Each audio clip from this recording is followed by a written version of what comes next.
যদি আপনার বর্তমান শিক্ষাগত অবস্থা সম্পর্কে বলতেন, ভর্তি আছেন নাকি ভর্তির প্রস্তুতি নিচ্ছেন?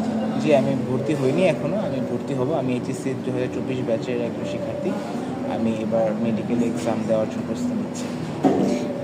যদি আপনার জুলাই 24-এর আগে আপনার শিক্ষা জীবন কেমন ছিল সেই জন্য জানতে চাওয়া হয়, তাহলে কি জুলাইয়ের আগে আমার শিক্ষা জীবন ওই আর 5টা এইচএসসিতে পড়া শিক্ষার্থীর মতনই ছিল।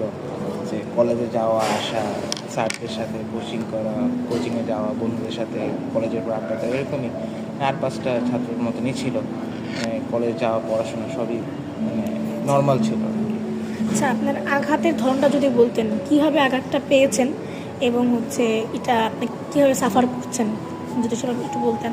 আমি আপনার গত 18 জুলাই 2024-এ রাজুক মডেল কলেজের সামনে আমার বাম চোখে গুলিবিদ্ধ হই পুলিশ দ্বারা। তো তখন থেকেই আমার বাম চোখের দৃষ্টিশক্তি একদমই ম্লান হয়ে যায় আর কি। তখন থেকে আমি আর এক চোখে কিছু দেখতে পাই না। আর পরে চিকিৎসা নিয়েছেন কিনা, বা যে এইটার পরে চিকিৎসা করেছেন কিনা চোখের জন্য? জি, চিকিৎসা তো করেছি। আপনার ওই দিনই আমাকে রক্তাক্ত অবস্থায় প্রথমে কুয়েত বাংলাদেশ মৈত্রী হাসপাতালে নিয়ে যাওয়া হয়। ওখানে আমাকে ফার্স্ট এড দেওয়া হয়। তারপর ওখান থেকে আমাকে জাতীয় চক্ষু বিজ্ঞান আগারগাঁও, ওখানে আমার ফ্রেন্ড, আমার বাবা আর আমার বড় ভাই, ওনারা 3 জন আমাকে নিয়ে যায় সেখানে আমার প্রাথমিক একটা অপারেশন হয়, যেখানে জাস্ট আমার চোখটা রিপেয়ার করে দেয়। রিপেয়ার করার পরেও ভিতরে আপনার 3টি স্প্লিন্টার রয়ে যায় বাম চোখের ভিতরে, এবং সেই সাথে শরীরে প্রায় আপনার 24টির মতন স্প্লিন্টার ছিল, এখনও 17টির মতন আছে। তো সেখান থেকে পরে আমি আর আমার বাসায় আসতে পারিনি, আমি আমার আত্মীয়ের বাসায় থাকি। পরে আপনার অগাস্টের 3 তারিখে আমার ওই ইস্পাহানি ইসলামিয়া হাসপাতালে আবার আরেকটি অপারেশন হয়, কিন্তু তারাও আর সেই স্প্লিন্টারগুলো বের করতে পারে নাই। একটা প্রশ্ন, এই অপারেশনের কারণে বা আগের পর আপনার চোখের মধ্যে এখন দৃষ্টির অবস্থা কেমন, আপনি কতটুকু দেখতে পাচ্ছেন বা কেমন দেখতে পাচ্ছেন চোখে? আমি এখন বাম চোখে একদমই দেখতে পাচ্ছি না। আমি বাম চোখে এক চোখে একদমই অন্ধ। চোখটি আর আমার কিছু আর করা যাবে না আর কি। কিন্তু ডান চোখে আলহামদুলিল্লাহ আমি আগের মতন দৃষ্টি সম্পন্ন আছি। আচ্ছা, এই যেহেতু আপনার বাম চোখের এই দৃষ্টি, এই কারণে আপনার দৈনন্দিন জীবনে এবং বিশেষ করে শিক্ষা জীবনে কেমনভাবে প্রভাব ফেলছে? অবশ্যই দৈনন্দিন জীবনে সবচেয়ে বেশি প্রভাব যেটা ফেলছে হচ্ছে যে এখন একা কোথাও আসা যাওয়া করতে গেলে অনেক সমস্যা হয়। বিশেষ করে রাস্তাঘাট পার হতে বা লোক সমাগম এরিয়াতে হাঁটাচলা করতে অনেক সমস্যা হয়। প্লাস হচ্ছে কি আপনার শিক্ষাগত জীবন যদি বলে, তাহলে তো সবচেয়ে বেশি ক্ষতি ওখানে হচ্ছে যে আমি কোনো বই আর পড়া যাচ্ছে না, একসাথে অনেকক্ষণ বই পড়া যায় না। প্লাস হচ্ছে আপনার কোনো কম্পিউটারের কোনো কাজ বা এরকম স্ক্রিন এর কোনো কাজ তো করা যায় না, কারণ এক চোখে আপনার অনেক বেশি প্রেশার পড়ে। আর ছোট বই টই পড়তে গেলে আপনার ডান চোখে অনেক বেশি প্রেশার পড়ে। যেহেতু একটাই মাত্র চোখ আছে, তো আমার ওই বা চোখে তো নিয়ে ডক্টররা কনসার্ন না, বাট সব ডক্টররা আমার ডান চোখ নিয়ে কনসার্ন, যাতে এটাতে যাতে কোনো প্রেশার না পড়ে, এটা যাতে কোনো ক্ষয়ক্ষতি না হয়। তো সেই জন্য অনেক সময় যদিও আমার দেখা যাচ্ছে অনেকক্ষণ পড়া লাগছে বা আমার অনেকক্ষণ পড়ার রিকোয়ারমেন্ট পরীক্ষা অনুযায়ী, কিন্তু আমি সেই অনুযায়ী প্রস্তুতি নিতে পারছি না।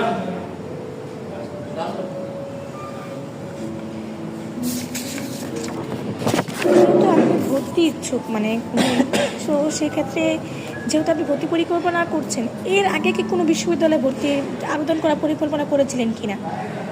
না, এর আগে কোনো বিশ্ববিদ্যালয়ে আবেদন করার কোনো পরিকল্পনা ছিল না, কিন্তু আপনার প্রাইভেট পাবলিক বিশ্ববিদ্যালয়ে কিছু পরীক্ষা দিয়েছিলাম। ঢাকা বিশ্ববিদ্যালয়ে পরীক্ষা দিয়েছিলাম, আর আপনার মেডিকেলে পরীক্ষা দিয়েছিলাম। এছাড়া আর কোথাও দেওয়া হয়নি, কারণ তখন আমার কন্ডিশন এমন ছিল যে হসপিটাল থেকে বাসা পর্যন্ত আমার ছিল। তো এক্সামের প্রিপারেশনও নেওয়া সম্ভব হয়নি, প্লাস হচ্ছে আপনার অন্য কোনো কাজও করা সম্ভব হয়নি। তার জন্য জাস্ট ফর দ্য এক্সপিরিয়েন্স আমি এই দুটো বিশ্ববিদ্যালয়ের পরীক্ষা দিয়েছিলাম আর কি।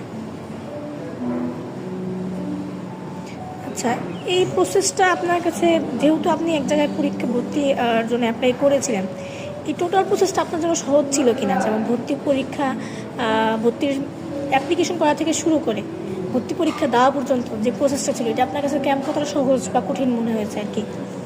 আপনার এটা সহজও বলা যায় না, আবার একদমই কঠিন বলা যায় না জিনিসটা। এটা হচ্ছে কি আপনার অ্যাপ্লিকেশন থেকে শুরু করে সব কিছুই আপনার অনলাইন বেসড যেহেতু হয়েছে, তো এটাতে এত ভোগান্তি পোহাতে হয়নি।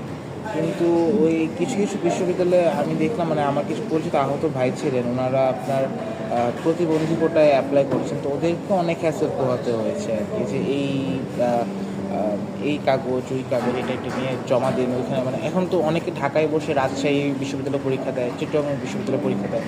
এখন শুধু প্রতিবন্ধীদের যে মানে প্রতিবন্ধকতার যে সার্টিফিকেট বা কার্ডটা ওটা শো করতে এখন অনেকে দেখা যায় যে ঢাকা থেকে চিটং যাওয়া লাগবে, ঢাকা থেকে রাজশাহী যে জমা দেওয়া লাগবে, এরকম অনেক হ্যাসেল পোহাতে হয়েছে।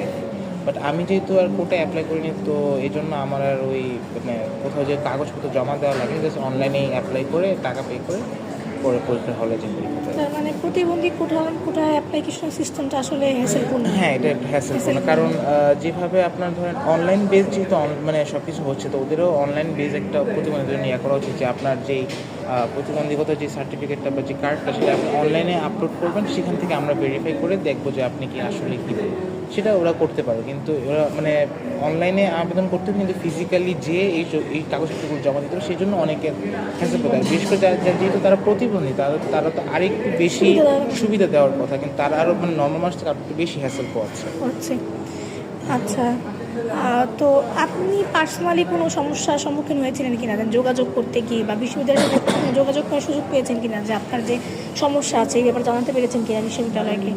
হ্যাঁ, এটাতে সমস্যা পোহাতে হচ্ছে, কারণ আমরা একটা বিশ্ববিদ্যালয়, নতুন একটা বিশ্ববিদ্যালয়ে যদি আমরা যে কথা বলতে চাই, তাহলে আমরা অবশ্যই প্রথমে ডিন বা এরকম কোনো বড় কোনো কর্মকর্তার সাথে কথা বলতে পারবো না। আমাদের ছোট যারা আছেন, রিসেপশনে যারা বসেন, তাদের সাথে আমাদের কথা বলে ওখানে যেতে হয়। কিন্তু ওনাদের ব্যবহার বা ওনারা মানে কী বলে এত বেশি কোঅপারেটিভ না, তুচ্ছ-তাচ্ছিল্য করা, প্লাস হচ্ছে কি আপনার এখন হবে না পরে আসেন, এগুলো আমাদের বিশ্ববিদ্যালয়ে হয় না।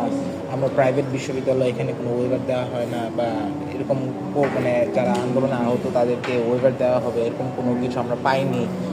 এমন অনেক নানান ধরনের কথাবার্তা, মানে তারা আমাদের কথা শোনা তো দূরের কথা, আমাদেরকে আরও উল্টা শুনিয়ে দিয়ে আমাদেরকে পাঠিয়ে দেয়। এটা হচ্ছে প্রাইভেট বিশ্ববিদ্যালয়গুলোতে আপনি মুখোমুখি হয়েছেন। আচ্ছা, এছাড়া আপনার ভর্তি অ্যাডমিশন যে প্রসিডিওরটা, এই প্রসিডিওরের মধ্যে অ্যাপ্লিকেশন থেকে শুরু করে ভর্তি পরীক্ষার ক্ষেত্রে কোনো সমস্যার সম্মুখীন হয়েছেন কিনা? এটা তো অ্যাডমিশন প্রসিডিওরের যেহেতু অংশ আর কি। ভর্তি পরীক্ষার ক্ষেত্রে কি জিনিসটা আসলে মানে যেহেতু আমরা আর বাকি 10জন নর্মাল স্টুডেন্টের সাথে পরীক্ষা দিয়েছিলাম, তো আমাদেরকে তেমন করে আর মানে বিশেষ কোনো সুবিধা বা ধরেন টাইম বা একটু মানে কী বলে অ্যাসেসমেন্ট আপনার ইনভিজিলেটরের কাছ থেকে আমরা কোনো কিছু পাইনি।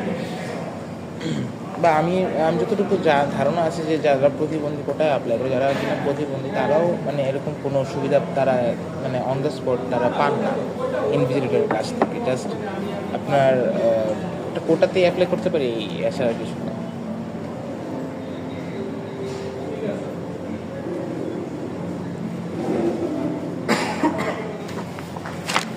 আচ্ছা, যেটা হচ্ছে যে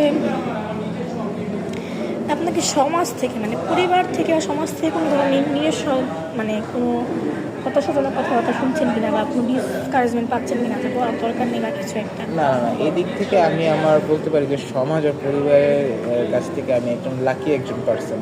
কারণ মেনলি এই সেকেন্ড টাইম পরীক্ষা দেওয়ার মানে জন্য উৎসাহ যারা করেছে, মানে আমি নিজে থেকে চেয়েছিলাম, কিন্তু সবচেয়ে বেশি উৎসাহ জাগিয়েছে আমার পরিবার, আমার বাবা মা, আর সবচেয়ে বেশি আমার একজন বন্ধু।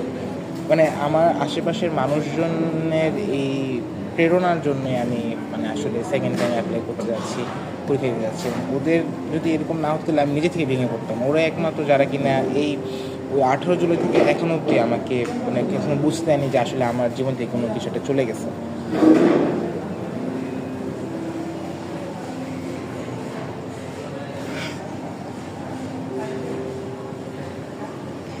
আচ্ছা, আপনার কি মনে হয় যে আপনি যদি বিশ্ববিদ্যালয়ে ভর্তি হন বা আপনাকে কতটা সহযোগিতা করবে ক্ষেত্রে? আসলে মানে এটা আপনার বিশ্ববিদ্যালয় কতটুকু সাহায্য করবে সেটা আসলে নির্ভর করে বিশ্ববিদ্যালয়ের উপর না, যে দায়িত্বে আছে তার উপর। এখন এটা অনেক বিশ্ববিদ্যালয় অনেক মানে ঠিক আছে যে অনেকে বলে যে আমাদের বিশ্ববিদ্যালয় প্রতিবন্ধীদের জন্য অনেক কিছু করে বা আপনার অনেক সহযোগিতামূলক করে, কিন্তু আসলে ব্যক্তি বিশেষ যদি আপনার আমাদের প্রতি সদয় না হয় তাহলে আপু এটা আসলে কোনোভাবেই পসিবল না। কারণ আমি আপনার সাহায্য চেতে অবশ্যই আমি একজন নিম্ন কর্মকর্তার কাছে যে আমি সাহায্য চাবো যে আমার এই জিনিসটা প্রয়োজন বা আমার এটা দরকার। ওনারা যদি আমাদেরকে তুচ্ছতাচ্ছিল্য করে আমরা অবশ্যই যে মানে ডিন বা অন্য কোথাও কমপ্লেন করতে পারবো না। তো এটা আপনার ব্যক্তি বিশেষে আপনার ইয়ে করে যে তারা কতটুকু হেল্পফুল হবে আমাদের প্রতি। আচ্ছা, যদি কোনো বিশেষ যেমন বললেন যে কিছু কিছু বিশ্ববিদ্যালয়ে বিশেষ ব্যবস্থা ছিল, কোটা ছিল, কিন্তু উপজাতির কোটার জন্য হ্যাসেল পোহাতে হচ্ছে। এছাড়া কি আপনার মনে হয় আর কোনো ব্যবস্থা থাকলে ভালো হতো কিনা, বিশেষ কোনো ব্যবস্থা থাকলে ভালো হতো কিনা? যেমন প্রাইভেটে, যেমন বললেন প্রাইভেটে ওইবারে আপনাকে একটু আগে যেটা বললেন যে প্রাইভেটে ওইবার দেওয়ার কথা তারা পায়নি, খুব মানে তারা বলছে এখানে দেওয়া হয় না। তো সব জায়গায় যদি একটা বিষয় করে দেওয়া হয় তাহলে কেমন হতো আর কি? জি, আসলে আমাদের এখানে এই প্রতিবন্ধী কোটাটাকে একটা সেরেমোনিয়াল রোল হিসেবে দেখা হয়, যে এটা একটা আনুষ্ঠানিকতা, কিন্তু আসলে মেইনলি এর অন্তরাশে আসলে কিছুই নেই যে মানে প্রতিবন্ধীরা যে এক্সট্রা কোনো সুবিধা পাচ্ছে তেমন কিছু না। কিছু কিছু মানে ক্ষেত্র বিশেষে তাদেরকে একটু টাইম বাড়িয়ে দিচ্ছে, একটু মানে সিট দেওয়া হচ্ছে এই। তো আমি যেটা মনে করি তাদের প্রতি একটু মানে ইউনিভার্সিটিগুলো আরও একটু মানে যাদের যদি মানে সবার প্রতিবন্ধকতা এক এক রকম নয়, একজনের হাত সচল, চোখ সচল, সবই সচল, খালি সে ভালো করে হাঁটতে পারে না, তাকে যদি ও মানে অন্ধের মতন ট্রিট করা হয় তাহলে সেটা কিন্তু চলবে না। এক একজনের প্রতিবন্ধকতার উপর এক এক রকমভাবে ট্রিট করবে। যেমন আমি এক চোখে দেখতে পাই না, আমাকে ইউনিভার্সিটিতে করতে পারে যে আমার জন্য যদি কোনো একটা এক্সট্রা আমি ধরেন আপনার ক্লাসে অ্যাটেন্টিভ হতে পারিনি বা আমি ক্লাসে টিচারের পড়া বুঝতে পারিনি, আমাকে পিছনে বসতে হয়েছে, আমি তার লেকচারটা বুঝতে পারিনি, তো এখানে যদি কেউ আমাকে পরবর্তীতে একটু রিভিউ করে দেয় জিনিসটা, একটু পরবর্তীতে যদি বলে দেয় যে আজকে এটা পড়ানো হয়েছে বা এটা বোঝানো হয়েছে, বা আমাদেরকে যদি ধরেন একটু অনলাইন বেসড কিছু একটা করা যায়, যে আমরা যারা প্রতিবন্ধকতা নিয়ে সবসময় তো আর ভার্সিটিতে আসা যাওয়া করা যায় না, তো সেই জন্য যদি অনলাইন বেসড কিছু একটা করে দেওয়া যায়, অনলাইন বেসড একটা ক্লাস বা আপনার অনলাইন একটা অ্যাসেসমেন্ট, যে এটা 24/7 একটা অ্যাসেসমেন্ট, যে এখানে আপনার ধরেন কাস্টমার সার্ভিস কেয়ার কাস্টমার কেয়ারের মতন, যেখান থেকে আপনার ফোন দিলে আমরা কিছু না কিছু আমরা একটা হেল্প পাচ্ছি, এরকম ভার্সিটিগুলো অনলাইন সাপোর্ট একটা হলে ভালো হয় আর কি। যে আমি আমার পড়াশোনার এই চ্যাপ্টারটা এখানে বুঝতে পারিনি, যে আমি এরকমভাবে আসতে পারিনি, আমি ফোন দিলাম, তিনি আমাকে বলে দিলেন যে আমার কী করতে হবে, বা যদি ভার্সিটিতে তাহলে ভার্সিটি, বা উনি যদি অন দ্য মোমেন্ট আমাকে বুঝতে পারেন তাহলে বুঝিয়ে দিলেন। আচ্ছা, তো যেহেতু বললেন যে আসলে আপনি এই ধরনের হেল্প চান, তো যদি একটু ভেঙে ভেঙে বলি, আপনি একাডেমিক ক্ষেত্রে কী ধরনের সহায়তা চান? সেটা যেমন বললেন ক্লাসরুমে আপনি পিছনে বসতে পারেন, এটা একজন সহায়তা হতে পারে। আর কী ধরনের সহায়তা চাচ্ছেন আপনি, মানে ক্লাসরুম থেকে বা ওই কন্টেন্ট থেকে, মানে পড়ার বিষয়টা থেকে? কারণ পড়ার বিষয় তো সবার জন্য সেম টাইম না। যেমন ড্রয়িং, কিছু কিছু ক্ষেত্রে ধরেন যে ছোটো বাচ্চাদের জন্য বলি, সম্পদ দুর্বদ্ধ করা, তার এখন এক চোখে সম্পদ আঁকা এখন ইজি না, যেহেতু পারসেপশনটা কমে যাচ্ছে। তো সেই ক্ষেত্রে আর কি এই ক্লাসরুম কন্টেন্ট বা ওই যে অ্যাসেসমেন্টের ক্ষেত্রে আপনি আর কী ধরনের মানে পরিবর্তন বা সহায়তা চাচ্ছেন নাকি বলতে গেলে? ক্লাসরুমের ক্ষেত্রে আমি যেটা বলতে চাচ্ছি সেটা হচ্ছে যে প্রথমত আমাদের যে মনিটর বা যে আমাদের টিচার, ওনার আমাদের কিন্তু একটু সদয় হতে হবে, যে উনি যদি বিরক্ত হয়ে যান, মানে প্রথমত আমি একটা কিছু বুঝতে নাই পারছি, বা আমি একটা আমার প্রতিবন্ধকতার জন্য আমি কিছু মানে এক্সট্রা একটা হেল্প চেতেই পারি, তো সেখানে হেল্পফুল হওয়া, প্লাস হচ্ছে আমাদের যারা প্রতিবন্ধী তাদের জন্য এক্সট্রা একটু করে সামনের দিকে বসতে দেওয়া, যাতে আমরা মানে ঠিক করে তার লেকচারটা শুনতে পাই, দেখতে পাই, বা আবার আমাদেরকে যদি যে আশেপাশে সহপাঠীরা আছেন তারা যাতে আমাদের প্রতি সদয় হন, যে আমরা কিছুটা বুঝতে পারিনি বা ইয়া করতে পারিনি, তারা যাতে আমাদেরকে একটু হেল্প করেন আমাদের পাঠ্যসূচিটা কমপ্লিট করার জন্য সেদিকে।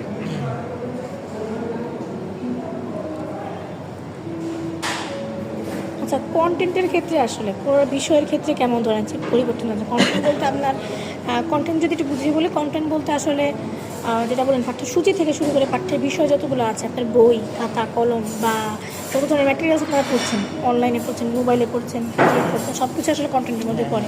তো কন্টেন্ট বিষয়ে কোনো হেল্প মানে চাচ্ছেন কিনা, এই ক্ষেত্রে কী হেল্প করলে ভালো হয়? কন্টেন্ট বিষয়ে যেটা হেল্প হচ্ছে সেটা হচ্ছে যে আপনার অনেক ভার্সিটিতে আপনার সম্পূর্ণ বই নিতে হয়, যে আপনার একটা চ্যাপ্টার পড়ার জন্য ফুল একটা বই নিতে হয়, আবার মানে অন্য আরেকটা চ্যাপ্টারের জন্য আরেকটা বই নিতে হয়।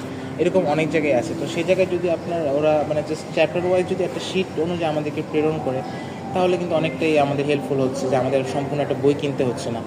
আবার সেটা যদি আপনার একটু অনলাইন বেসড কিছু একটা হয়, যে আমরা অনলাইনে অডিও বুক বা ভিডিওর মতন আমরা কিছু একটা পাচ্ছি, যে আমরা যে কোনো সময় সেটা দেখতে পাচ্ছি, যে কোনো সময় সেটা আমরা পড়তে পারছি। আমি যেমন এক চোখে আমি যেমন বেশিক্ষণ পড়তে পারি না, তো আমার জন্য অডিও বুকটা হলে যেটা ভালো হয়, যে আমি যে কোনো মুহূর্তে আমি পড়তে পারছি না, আমি একটু অডিওটা মানে কানে ইয়ারফোন লাগিয়ে আমি সেটা শুনতে পারলাম, আমার পড়াটাও হয়ে গেল। তো এরকম একটা হলে মানে ব্যবস্থা হলে ভালো হয়। আর অ্যাসেসমেন্টের কথা যদি বলি, একটু আগে আপনি বলেছেন যে অনলাইন অ্যাসেসমেন্টে থাকলে মানে থাকলে ভালো হতো। তো এই ক্ষেত্রে যদি একটু বিস্তারিত বলতেন যে আর কী কী ধরনের হেল্প থাকলে বা একাডেমিক সাপোর্ট থাকলে আপনার জন্য সুবিধা হতো অ্যাসেসমেন্টের ক্ষেত্রে, একাডেমিক ক্ষেত্রে আর কি। একাডেমি যেমন আপনার এখন আজকাল একটা ওয়েবসাইট আছে, সব একাডেমি একটা ওয়েবসাইট আছে। তো ওনাদের উচিত যে ওয়েবসাইটের পাশাপাশি একটা আপনার 24/7 একটা কাস্টমার কেয়ার বা স্টুডেন্ট কেয়ার সার্ভিস রাখা, যেটাতে আমরা কিনা যে কোনো মুহূর্তে আমরা একটা সমস্যার সমাধান করতে পারবো। তাদেরকে ফোন দিলে আমরা একটা সমস্যায় পড়েছি, আমি পড়াশোনার ক্ষেত্রে হোক বা কোনো আপনার একাডেমিক্যাল ক্ষেত্রে বা আপনার কোনো ভার্সিটি কোনো কাজের ক্ষেত্রে, সার্টিফিকেট মানে এরকম বিভিন্ন ধরনের কাজ, যেগুলো আমাদের একাডেমিকের পাশাপাশি যেগুলো আমরা কাজ থাকে ভার্সিটিতে, এইসব কাজের জন্য কোনো একটা হেল্প চাচ্ছি, আমরা সেখান থেকে ডাইরেক্ট পরামর্শ করে আমরা জিনিসটা করতে পারতাম। ভার্সিটি থেকে যদি প্রতিবন্ধীদের জন্য যদি অনলাইন বেস দিয়ে আরেকটু কিছু ধরেন আপনার অডিও বুক দিয়ে দেওয়া হচ্ছে, আপনার ক্লাসের ভিডিও দেওয়া হচ্ছে, বা আবার ওইটা অনুযায়ী আপনাদের ধরেন শিট দিয়ে দেওয়া হচ্ছে, যে ক্লাসে আজকে কী কী করানো হয়েছে, সেটা একটা অনলাইন বেসড একটা আপনার শিট দিয়ে দেওয়া হয়েছে, যে আজকে এই টপিকে আলোচনা করা হয়েছে। তো এই জিনিসগুলো হলে কি হয়, আমরা ক্লাসে অনেক সময় অ্যাটেন্টিভ নাও থাকতে পারি, আমাদের প্রতিবন্ধকতার জন্য আমরা সবসময় ভার্সিটি নাও যেতে পারি। সেক্ষেত্রে কী হলো, আমরা সেই পড়াটা ছুটে গেলাম, আমরা সেই ক্লাসটা আবার পরে যে কোনো মুহূর্তে আমরা সেটা আবার পেয়ে গেলাম। ক্লাসের একটা আপডেট দিয়ে রাখা আর কি। আর এছাড়া হচ্ছে পরীক্ষার যে সিস্টেমটা, এইখানে কি ধরনের চেঞ্জ আসলে বা সাপোর্ট আসলে জন্য ভালো হয়? এক্সামের এখানে যে চেঞ্জেসটা আসতে ভালো হয় সেটা হচ্ছে যে আপনার টাইমের যে বিষয়টা, এবং অনেকে আছে যে আপনার ধরেন লিখতে একটু সক্ষম না, তা বা আবার আমি যেমন চোখে একটু দেখতে সমস্যা হয়, তো সেক্ষেত্রে কী হয়, মানে আমাদেরকে যদি একটু টাইম বাড়িয়ে দেওয়া হয়, আর যে ইনভিজিলেটর আছে ওনারা যদি আমাদেরকে একটু সহায়তা করেন, যে তুমি এটা করতে পারছো না, এটা হচ্ছে মানে এটা বুঝিয়ে দিলেন যে আমি আসলে কী করবো বা আমার কী করা উচিত, একটু হেল্পফুল হয়।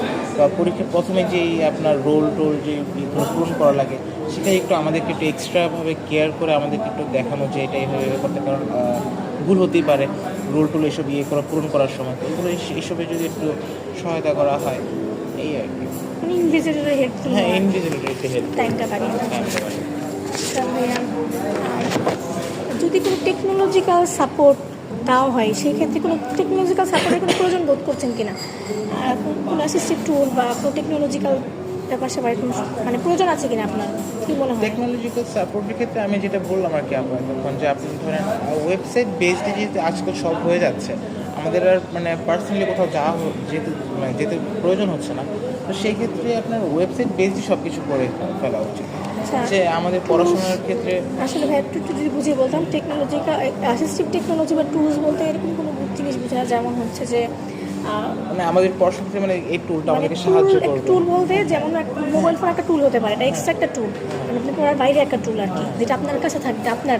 আচ্ছা আচ্ছা। আর কি যেমন একটা এক্সাম্পল দিয়ে বুঝালে যে যেমন অ্যাসিস্টিভ টুলসের ক্ষেত্রে বলতে পারি, অনেক সাদা সাদা ছড়ি ব্যবহার করে, যারা তুমি চোখে ব্ল্যাক, তারা ছড়ি ব্যবহার করে চলে, তাদের জন্য সেটা একটা টুল। হ্যাঁ হ্যাঁ হ্যাঁ। সেই টুলের মধ্যে যদি মনে করেন সেন্সর দেওয়া থাকে, সেটাও টেকনোলজিক্যাল টুল, অ্যাসিস্টিভ টেকনোলজিক্যাল টুল। তো এমন কোনো টুল মানে আপনার এমন অনেক ধরনের টুল থাকতে পারে। এরকম টুল হলে আপনার যেগুলো ভালো হয়, সেটা হচ্ছে যে ধরেন আমরা যে চোখের যে জিনিসটা আমরা মানে দেখতে যে আমাদের অসুবিধা হচ্ছে, আমরা কোনো কিছু ঝাপসা দেখছি, এরকম কোনো গ্লাসেস যদি হয়, যেটা আপনি ধরেন জিনিসটা আমাকে মানে আমার সামনে থাকা বইটাকে স্ক্যান করে আমাকে বলে দিচ্ছে যেখানে এটা লেখা আছে, বা আমি একটু স্পষ্ট করে দেখতে পাচ্ছি, তখন সেই টুলটা ইউজ করাতে। বা আপনার ধরেন এই যে অডিও বুকের যে কথাটা, যে আমি কোথাও একটা আপনার ফোন দিয়ে একটু স্ক্যান করলাম বা ওই টুলটা দিয়ে স্ক্যান করলাম, আমাকে সেই জিনিসটার অডিওটা আমাকে শুনিয়ে দিল, বা সেটা কোন টপিকের, কোথা থেকে মানে আপনার ধরেন ওই টপিকটা কিসের, এটাতে কী কী প্রিপারেশন নেওয়া উচিত, এরকমভাবে সোজা এআই এর মাধ্যমে যেটা হয় আর কি, এআই এর ব্যবহারের যেটা। আচ্ছা ভাইয়া, কোনো ধরনের ইমোশনাল বা মেন্টাল সাপোর্ট কি প্রয়োজন কিনা আপনার এখন বর্তমানে?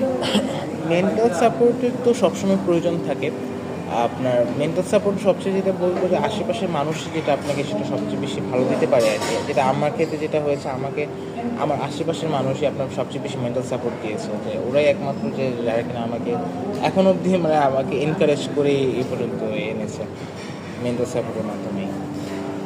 আচ্ছা ভাইয়া, তো আপনি যেটা বললেন যে হ্যাসমের টাইম বেরিয়ে দেওয়া, তো আমি যেটা বলতে চাচ্ছিলাম যে যদি কোনো রিফর্ম করা হয় ইউনিভার্সিটিতে, কী ধরনের রিফর্ম করলে ভালো হবে মনে হয়? যদি ইউনিভার্সিটি অ্যাসেসমেন্ট যে সিস্টেমটা আছে, ভর্তি পরীক্ষা নেওয়া যে সিস্টেমটা আছে, যদি আপনাকে বলা হয় যে এই সিস্টেমটাতে চেঞ্জ আনতে চাইলে আপনি কী ধরনের চেঞ্জ আনতে চাইবেন?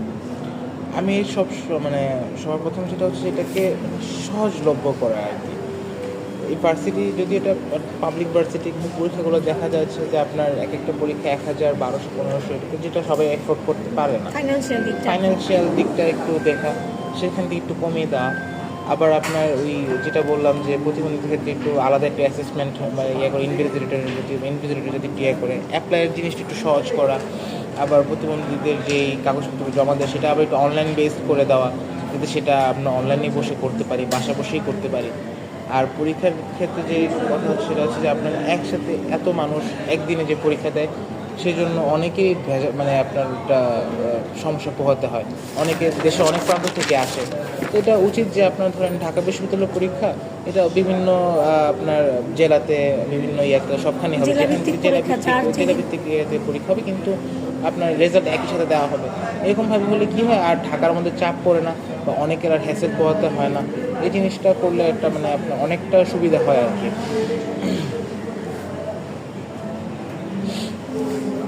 আচ্ছা, একটু আগে ভাই আপনি বলেছিলেন যে এক একজনের সমস্যা এক এক রকম হতে পারে। তো ইউনিভার্সিটি বলতে এমন একটা ইউনিভার্সিটি বোঝায় যেখানে হচ্ছে যার যেই সমস্যায় থাকুক না কেন সে সেখানে করতে পারবে। তো আপনার নজরে যদি একটা ইনক্লুসিভ ইউনিভার্সিটি ডিজাইন করতে দেওয়া হয়, সেখানে হচ্ছে আপনি কী কী রাখবেন? আমি অবশ্যই সেখানে আপনার যেটা মেইন যে জিনিসটা রাখবো সেটা হচ্ছে যে আপনার কেউ যাতে এসে সাহায্য না পেয়ে যাতে চলে না যায়। একটা 24/7 একটা কাস্টমার কেয়ার, যেখানে কিনা যে কোনো বিষয়ে আসুক সে সেখান থেকে কোনো না কোনো একটা সাহায্য পাচ্ছে, বা তাদেরকে এটা বলে দেওয়া হচ্ছে যে আপনি অমুক জায়গায় যান বা অমুক অফিসে যান। তাহলে মানে এরকম একটা 24/7 একটা স্টুডেন্ট কেয়ার। এবং প্রতিবন্ধীদের জন্য আপনার যারা অন্ধ তাদের জন্য এক রকমের তাদের ব্রেলের ব্যবস্থা করে দেওয়া। আবার তাদেরকে একটু মানে ইউনিভার্সিটি আসা যাওয়ার ক্ষেত্রে একটু মানে আপনার এরকম ভালো পরিবহন ব্যবস্থা, ট্রান্সপোর্টেশন। আবার যারা বিভিন্ন অন্যান্য প্রতিবন্ধক, যারা শ্রবণ শক্তিহীন, যারা আপনার হাঁটতে পারে না, যারা লিখতে পারে না, তাদের জন্য সেরকমভাবে কেউ থাকা যে কিনা তাকে অ্যাসেস্ট করবে, তাকে তার জিনিসটা লিখে দিবে, সে মুখে বলবে, অন্য কেউ একজন লিখে দিবে। আবার যে হাঁটতে পারেন তার জন্য হুইল চেয়ারের ব্যবস্থা, যে বিভিন্ন জায়গায় আপনার স্লোপগুলো বানিয়ে দেওয়া, সিঁড়ির পাশাপাশি লিফটের ব্যবস্থা, এরকম বিভিন্ন ধরনের জিনিসগুলো। এবং যে কোনো ক্ষেত্রে ক্লাসের ক্ষেত্রে, পরীক্ষার ক্ষেত্রে তাদেরকে টাইম বেশি দেওয়া, ইনভিজিলেটর তাদের প্রতি একটু সদয় হওয়া, তাদের প্রতি মানে যারা অন্ধ তাদের জন্য ব্রেলের মাধ্যমে কোশ্চেন পেপার দেওয়া, তাদেরকে ওই যে আপনার পড়াশোনার শিট এইগুলো আপনার ব্রেলের মাধ্যমে তারা সেটা পড়ে বুঝতে পারে যে আসলে এখানে কী লেখা আছে। বা সেটা যদি অন দ্য মোমেন্ট সেটা যদি প্রোভাইড নাও করা যায়, অ্যাটলিস্ট একজন তার সাথে থাকবে যে কিনা তাকে বা ইশারায় বা তার কানে বলে বলে সে কিনা মানে জিনিসটা বুঝে দিতে পারবে। মানে সোজা কথা মানে এখানে মানে যারা যেই সমস্যা নিয়ে যাক না কেন, সেখানে কোনো না কোনো একটা ব্যবস্থা থাকবে, যার জন্য কিনা ভার্সিটি সেটার দায়িত্ব থাকবে।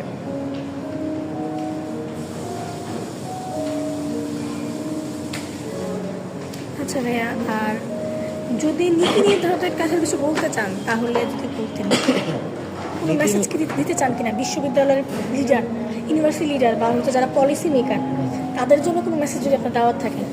হ্যাঁ, তাদের প্রতি আমার যে মেসেজটা দেওয়া থাকবে সেটা হচ্ছে যে আপনার অবশ্যই আমাদের প্রতি একটু সদয় হতে হবে। কারণ আমরা এমন অনেক জায়গায় গিয়েছি যেখানে আমরা সাহায্য পাইনি, উল্টা আরও হ্যাসেলের শিকার হয়েছি। আমাদের কথা শুনতে দেওয়া হয়নি, মানে শোনা হয়নি বা যেতে দেওয়া হয়নি।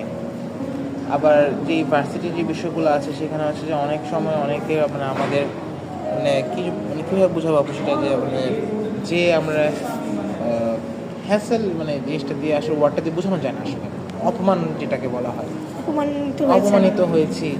অপমানিত করা হয়েছে, বা তুচ্ছতাচ্ছিল্য করা হয়েছে যে কি ধরনের মানে অপমান, মানে একটু একটু যদি বিস্তারিত বলতে, মানে কেমন আচরণ করা হয়েছে আপনার আচরণ সাথে? বলতে হচ্ছে যে আমি ধরেন আপনার ভার্সিটি গেলাম যে আমি একটু কথা বলবো বা আমি একটু ঊর্ধ্বতন কর্মকর্তার সাথে একটু কথা বলতে যাচ্ছি যে কী কথা বলবেন বা কী আসল বিষয়, মানে ওনাদেরকে এক্সপ্লেন করতে হবে, ঠিক আছে ওকে ফাইন, এটা সিকিউরিটি পারপাসে একটা এক্সপ্লেন করা যেতে পারে, বল না না এটা আমাদের কাছে সম্ভব না, এটা আপনি যেতে পারেন, মানে এইভাবে করে তাড়িয়ে দেওয়া। কিন্তু পরে দেখা গিয়েছে যে আমি যদি আবার ওই কোনো পরিচিত কোনো বড় কাউকে নিয়ে যাই, তাকে আবার যে ওই বড় কর্মকর্তার সাথে কথা বলে তিনি আবার সেই কাজটা করে দিচ্ছেন, মানে আমাদেরকে ওই বড় কর্মকর্তার সাথে কথাই বলতে দেওয়া হচ্ছে না। আমরা কীভাবে কাজ করবো? সবার ক্ষেত্রে তো এই জিনিসটা পসিবল না যে কেউ কোনো বড় ভাই বা কোনো পরিচিত বা ভার্সিটির কোনো পরিচিত কাউকে নিয়ে যাবেন যে কিনা এই কাজটা করে দেবেন, সবার ক্ষেত্রে এই জিনিসটা পসিবল না। তো এই জন্য দেখা যাচ্ছে অনেকে কাজ না করতে এক্সেসটাই পাচ্ছেন না কি যাওয়া? হ্যাঁ, এক্সেসই দেওয়া হচ্ছে না আমাদের, কারণ এরকম অনেক সময় অনেক সমস্যা থাকতে পারে যেটা কিনা আমাদের ঊর্ধ্বতন কর্মকর্তার কাছে দেওয়া দিতে পারে, ঠিক আছে ওনারা অনেক বেশি থাকতে পারে, ওনারা একটা এরকমভাবে একটা করে একটা কমপ্লেন বক্স করুক বা একটা ওয়েবসাইট বেসে একটা কমপ্লেন বক্স দিক, যেখানে কিনা আমরা আমাদের সমস্যাটা লিখতে পারবো, যাতে পরবর্তী সেটা কিনা ওনারা কিনা আপনার দেখে সেটা ব্যবস্থা নেবে। এখন নিম্ন কর্মকর্তা ওনারা আপনার এসবের কোনো ব্যবস্থা নিতে পারবে না, এই জন্য ওনারা শুনেও ইগনোর করে যাচ্ছেন, আর বড় কর্মকর্তাদের কাছে মেসেজটা পৌঁছাচ্ছেনই না, তার জন্য কোনো কিছু তারা করতেও পারছেন না। তো এটা উচিত যে একদম আমাদের ডাইরেক্ট টু ডাইরেক্ট একটা আমরা সাধারণ জনগণ যাতে সরকার ঊর্ধ্বতন কর্মকর্তারা সাথে একটা ডাইরেক্ট একটা কানেকশন থাকে, ডিরেক্ট কানেকশন থাকলে এটা হয় আর কি।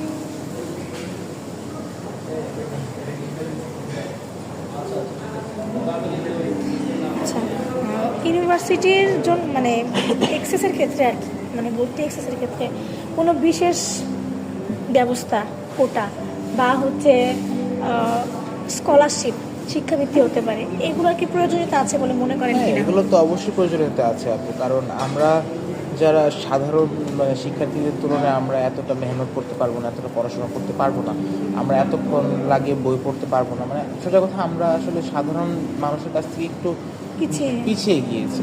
তো সেই ক্ষেত্রে আমাদেরকে একটু প্রয়োজন যে আমাদেরকে একটু এক্সট্রা একটা অ্যাসেসমেন্ট বা এক্সট্রা একটু কোটার মাধ্যমে হোক বা একটু অগ্রাধিকারের মাধ্যমে হোক বা যে করে হোক, মানে একটু স্কলারশিপের মাধ্যমে আমাদেরকে একটু মানে আগাতে সাহায্য করা, যাতে আমরা নিজেদের উদ্যমে আরেকটু আগাতে পারি। তো আমরা তো অলরেডি পিছিয়ে আছি, আমাদেরকে যদি এগুলো থেকে বঞ্চিত করা হয় তাহলে আমরা মানে আরও পিছিয়ে যাবো আর কি, আমরা ওই যুগের সাথে তাল মিলিয়ে আর চলতে পারবো না। হ্যাঁ, আর কিছু কি বলতে চান কিনা আপনি নিজের থেকে? নিজের থেকে আপু এটাই বলবো যে আপনার অনেক আসলে হ্যাসেল করি, অনেক কষ্ট করি আজকে মানে আমরা বাংলাদেশ পেলাম, তো এটা আপনার যাতে বৃথা না যায় আর কি। আর আমরা যারা এটার সাথে সরাসরি সম্পৃক্ত, ওদের সম্মানার্থে হোক, ওদেরকে একটু সাহায্য সহযোগিতা করা সরকার তো করছেই, প্লাস ইন্ডিভিজুয়ালি বাংলাদেশের জনগণ, বিভিন্ন সমাজ, বিভিন্ন রাজনৈতিক দল, বিভিন্ন সংস্থা, ওরা যাতে আমাদের প্রতি একটু সদয় হয়, একটু এগিয়ে আসে, যাতে আমরা মানে যে জিনিসটা হারিয়েছি সেটা যাতে আমাদেরকে মানে না হারিয়ে ভুল করেছি জিনিসটা, এরকম যাতে আমাদের মনে না হয়।